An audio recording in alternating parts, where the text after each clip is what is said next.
Hai plan-plan netizen seluruh Indonesia dimanapun kamu berada yang kadang komentarnya luar biasa. Ketemu lagi bersama dengan kami di Yeni Channel. Pastinya channel yang sangat informatif dan juga akan menambah pengetahuan Anda. So, kali ini jangan kemana-mana, kita akan membahas topik-topik menarik yang ada di seluruh dunia.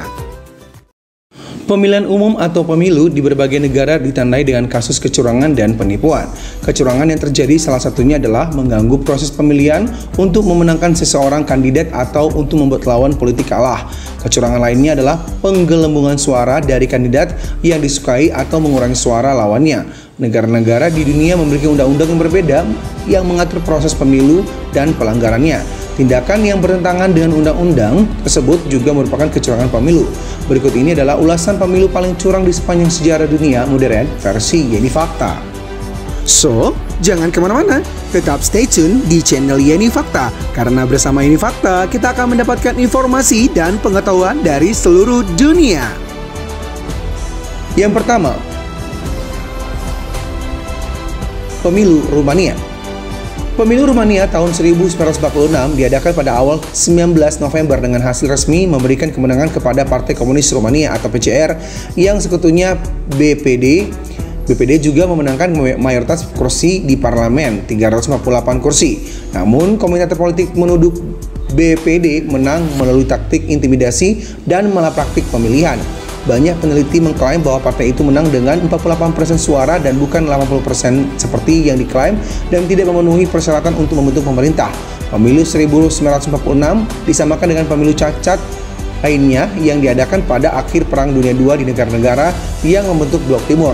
Pemerintah Inggris juga menolak untuk mengakui hasil pemilu tersebut. Yang kedua,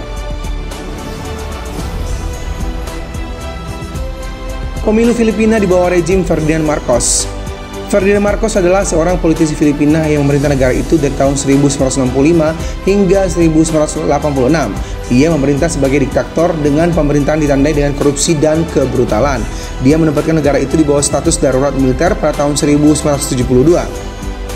Membungkam media dan menggunakan kekerasan terhadap mereka yang berada di kubu oposisi. Pada tahun 1965, Marcos memenangkan pemilu untuk menjadi presiden ke-10 Filipina.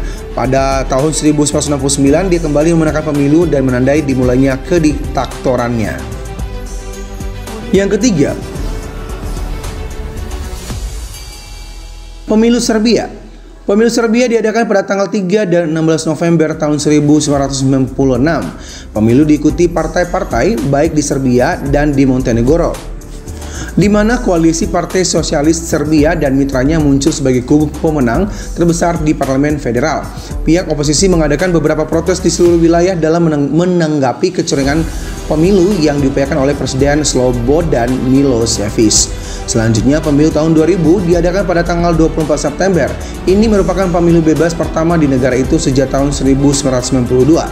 Selanjutnya, pemilu tahun 2000 yang itu menunjukkan bahwa kandidat oposisi dari kubu Demokrat, Vojislav Koštunica, unggul dari kandidat petahana Slobodan Milošević.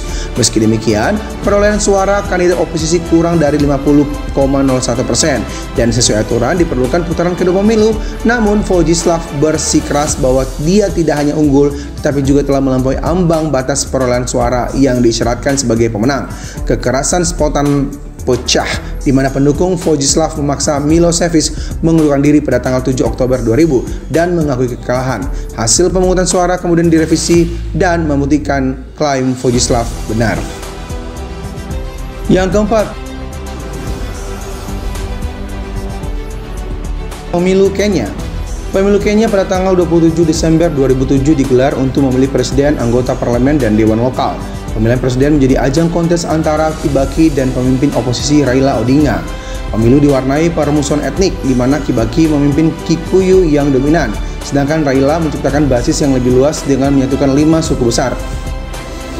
Meskipun jajak pendapat menunjukkan bahwa Raila Odinga memiliki dukungan yang signifikan di seluruh negeri, Kibaki dinyatakan sebagai pemenang dengan 46% suara maksud kami, sedangkan Raila Odinga meraih 44 suara. Namun partainya Odinga memenangkan mayoritas kursi di Majelis Nasional atau Parlemen. Odinga dan para pendukungnya Maksud kami para pendukungnya menolak hasil pemilihan mengingat Odinga telah memperoleh suara terbanyak di 6 dari 8 provinsi. Juga beberapa basis dukungan Kibaki telah tercatat lebih dari 100% jumlah pemilih.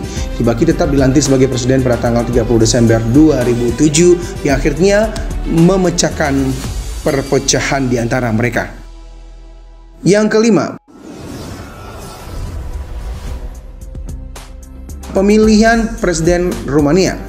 Pemilihan presiden Rumania 2014 diselenggarakan dalam 2 putaran. Pada putaran pertama yang diadakan tanggal 2 Desember 2014, 2 dari 14 kandidat lolos ke putaran kedua karena tidak ada kandidat yang memperoleh lebih dari 50% suara.